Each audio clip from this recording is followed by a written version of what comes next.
آپ ٹھیک کہہ رہے ہیں، بالکل آپ ٹھیک کہہ رہے ہیں جلال صاحب، اور جہاں پہ آپ یہ کہہ رہے ہیں کہ اب دنیا کو اس میں اپنا رول پلے کرنا چاہیے، ایسے میں یہ بھی بتاتے چلیں اپنے ناظرین کو کہ یورپی یونین کی جانب سے جو ایڈ دی جاتی تھی وہ کینسل پہلے ہو گئی تھی، لیکن اب یہ اعلان سامنے آیا ہے کہ وہ اب کینسل نہیں ہوگی. یورپی union aid to Palestinians will not be cancelled as decision reversed. پھر اس کے ساتھ ساتھ ہم یہ دیکھ رہے ہیں جلال صاحب کہ پیوٹن جو ہے وہ مغربی دنیا کے ہاتھ نہیں آ رہے ہیں، اور Putin says U S foreign policy failure behind Israel Hamas war, کہ امریکہ نے جو فارن پالیسی اپنائی تھی وہ فیل ہوئی، اس کا نتیجہ ہم یہ دیکھ رہے ہیں جنگ کی صورت میں. پھر رشیا اور چائنا کی جانب سے اگر ہم یہ دیکھیں تو وہ جو حماس کا محاصرہ کیا گیا، غزہ کا محاصرہ کیا گیا، اس کو وہ ریفیوز بھی کر رہے ہیں. اور as western nations express anger at terror group Moscow and Beijing only comment on violence as Iran praises Israel horror. تو جلال صاحب کیا لگتا ہے، جیسا کہ آپ کہہ رہے ہیں نا کہ رول پلے کریں، اپنا رول پلے کریں، تو پھر آپ کو لگتا ہے کہ چائنا یا پھر رشیا اپنا رول پلے کر سکتا ہے؟ کیونکہ ایجپٹ تو ہم نے دیکھ لیا، وہ تو کچھ بھی نہیں کر رہا، اس نے تو اپنی سرحدیں ہی بند کر دی ہیں. تو چائنا یا رشیا سے کوئی توقعات لگائی جا سکتی ہیں کہ وہ اپنا کوئی رول پلے کرے؟ کیونکہ نہ عرب لیگ آیا نہ OIC آیا.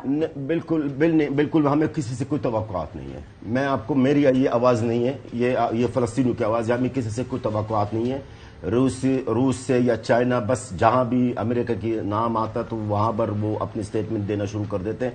ہوگا کچھ بھی نہیں ہے. نہ میری بات بھی اور آج کی تاریخ بھی یاد رکھیے گا، نہ روس ہمارے لیے کچھ کریں گے نہ چائنا والا ہمارے لیے کچھ کریں گے. یہ باتیں ہیں، آج کی تاریخ، آج کا ٹائم آپ یاد رکھیے گا. یہ صرف باتیں ہیں، کچھ نہیں ہوگا، نہیں کریں گے. اور میں آپ کو یہ بھی بتا دوں، یہی اسرائیلی فلسطینیوں کا قتل عام کرتے رہیں گے، اور ہماری جنگجو جو ہے فلسطینی وہاں پر جنگ کرتے رہیں گے. تو محمود جلال صاحب یہ بتائیں کہ کوئی جنگ بندی کی کوئی صورت نظر آ رہی ہے آپ کو؟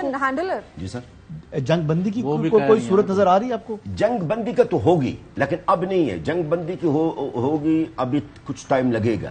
جب تک کہ بنیامین نیتنیاہو، اسرائیل کا جو وزیر اعظم ہے، جب تک وہ اپنا پورے ایک سیٹسفیکشن نہ کر لیں، وہ اپنا بدلہ پورا نہ لے، وہ بدلہ ہی سمجھتا ہے اس وقت، وہ میرے خیال میں جنگ بندی کی طرف نہیں جائے گا. لیکن یہ ضرور میں آپ کو بتا دوں، مصر بڑا کوشش کر رہا ہے، بڑا پریشر ڈال رہا ہے کہ جنگ بندی ہو جائے، کیونکہ اس پورا خطہ میں سب سے زیادہ پریشانی ہے مصر کو.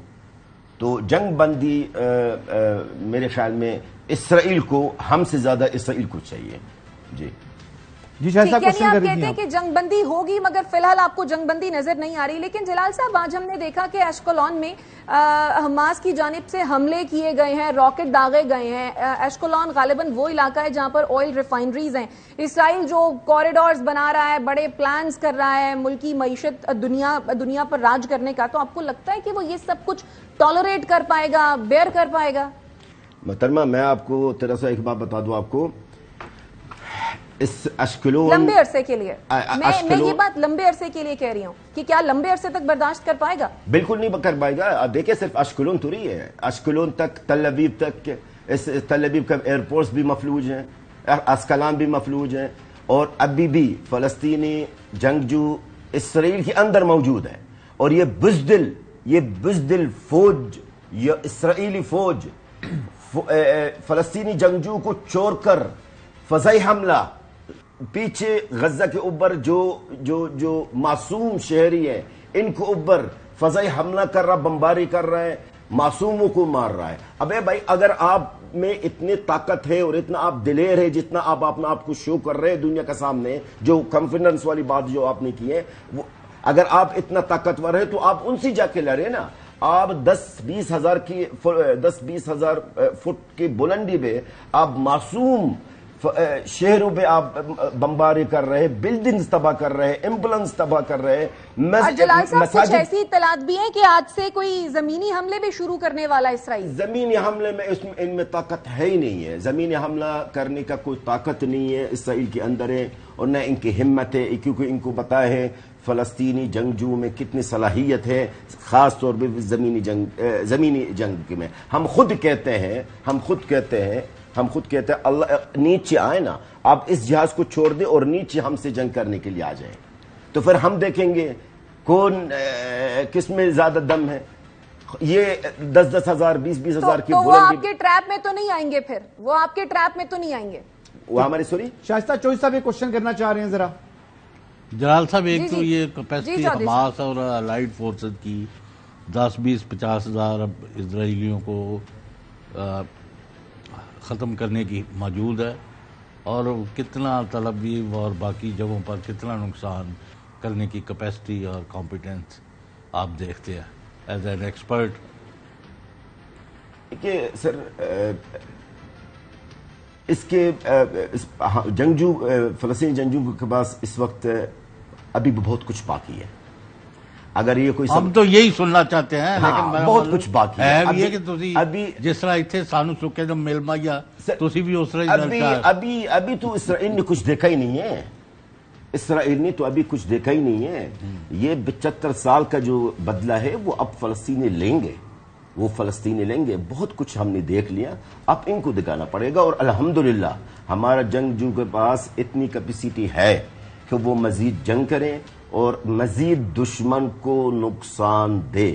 جی اچھا, پلان بھی ڈسکلوز نہیں ہے نا, یعنی حماس کا کیا پلان ہے؟ وہ جس طریقے سے آئے, پہلے انٹیلیجنس فیلئر ہوا, یعنی اسرائیل کی جو پہلے یہ کلیم کرتے تھے کہ دنیا کی لیڈنگ ان کی انٹیلیجنس ہے, تو وہ ایک دم زمین بوس ہوا. ان کا جو ایک امیج تھا اسرائیل کی انٹیلیجنس ایجنسیز کا, بہت بڑا فیلئر دنیا نے دیکھا, آپ نے دیکھا, میں نے دیکھا. اب ان کو ابھی تک یہ معلوم نہیں ہے کہ اب حماس کا نیکسٹ لائن آف ایکشن کیا ہے, ان کا اینڈ پلان کیا ہے, وہ کیا کرنے جا رہے ہیں, اور یہی تشویش ہے. اور اس تشویش کے اوپر اگر کوئی ری ایکشن ہوتا ہے امریکہ کی جانب سے یا کسی اور ملک کی جانب سے, تو پھر جو ہے یعنی جس طریقے سے مختلف ممالک نے, حوثیوں نے وارن کیا ہوا ہے کہ ہم جو ہے امریکہ کو اپنا ہدف بنائیں گے, تو کہیں پورا خطہ اس کی لپیٹ میں نہ آ جائے. تو کل بھی جو میں نے بات کی تھی, میں اسی بات کو ریپیٹ کروں گا کہ جنگوں کے بھی سولوشن مذاکرات کی میز پر نکلتے ہیں, اور اگر مذاکرات کی میز پر کوئی اچھا ایسا سولوشن نکل آئے جس میں ون ون ہو ہمارے فلسطینی بھائیوں کے لیے, تو اس جو مذاکرات کی میز پر بیٹھنا بھی چاہیے, اور اس پر بیٹھ کر اچھی ڈپلومیسی سے تمام مسلم ممالک کو اپنا کردار ادا کرتے ہوئے فلسطین کو اور فلسطینیوں کی جانوں کو محفوظ جو ہے بنانا چاہیے. ٹھیک, بالکل آپ ٹھیک کہہ رہے ہیں حسن. اور جلال صاحب آخر میں آپ کوئی میسج دینا چاہیں گے؟ بالکل میسج میرا سب سے پہلے پاکستان گورنمنٹ کے لیے کہ جتنا ہو سکے فلسطین کے لیے ہر فارم پر فلسطینی مظلوم عوام کے لیے کچھ کرنے کی ہمارے اپیل ہے کہ پاکستان کی گورنمنٹ سے, پرائم منسٹر صاحب سے. اور پاکستانی عوام کے لیے میرا پیغام یہ ہے جو ہمیشہ میں کہتا رہا ہوں, فلسطینیوں کا ایمان ہے کہ اگر سارے دنیا نے ہمارا ساتھ چھوڑ دیا تو پاکستانی عوام, پاکستانی گورنمنٹ ہمارا ساتھ نہیں چھوڑیں گے. تو ہمارا امید ہے, اور انشاءاللہ یہ امید ہمیشہ کے لیے قائم رہے گا ہمارے پاکستانی بھائیوں سے اور پاکستانی گورنمنٹ سے. Thank you very much.